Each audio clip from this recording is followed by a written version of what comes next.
Forensic medicine plays a role in international criminal cases, such as providing evidence for war crimes or human rights violations. The allegations against former Philippine President Rodrigo Duterte, particularly regarding his controversial war on drugs and how forensic evidence might be used in investigations by the International Criminal Court, ICC. Forensic medicine could either support or challenge the ICC's case against Duterte, and how Interpol's role in international law enforcement might intersect with these proceedings. These legal and forensic developments could impact the Philippines' justice system, governance, and international reputation. One of the broader effects are on the international law, the human rights advocacy, and the role of forensic science. These investigations are undertaken by forensic experts who are highly trained in criminology and forensic sciences, who graduate, for example, from one of the academic institutions that offer such degree programs as Lyceum of the Philippines Batangas College of Criminal Justice Education in Calabarzon, Philippines. Forensic medicine is pivotal in uncovering truths in local and international criminal cases. Here are 3 scenarios. First, forensic experts uncover mass graves linked to alleged war crimes, providing crucial evidence for ICC investigations. Second, advanced DNA analysis identifies victims of extrajudicial killings, helping families find closure and strengthening legal cases.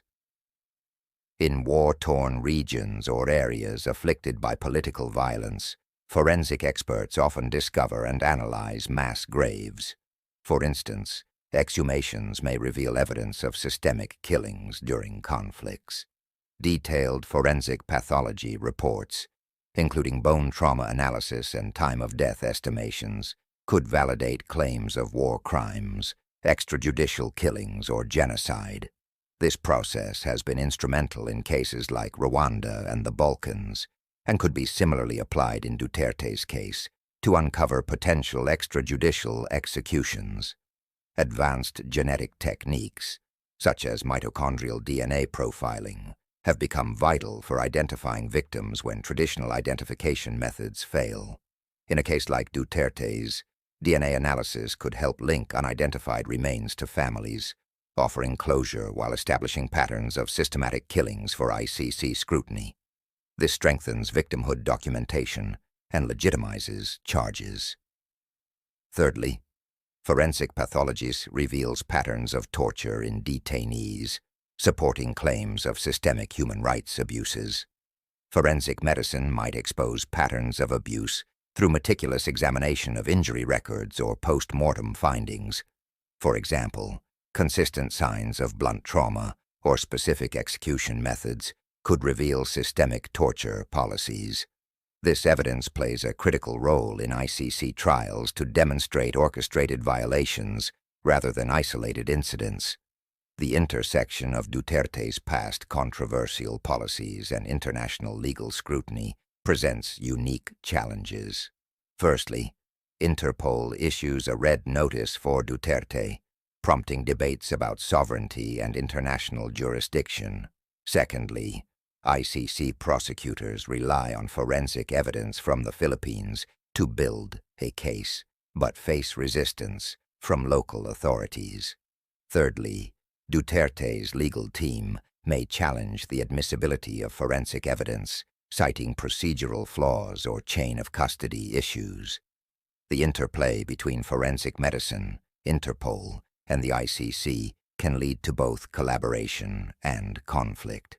Interpol collaborates with forensic experts to track down suspects, but faces criticism for perceived political bias. Forensic findings contradict witness testimonies, complicating the ICC's case and raising questions about evidence reliability. Interpol's involvement in the case sparks diplomatic tensions, as some countries view it as overreach. The outcomes of these cases could have profound effects on the Philippines.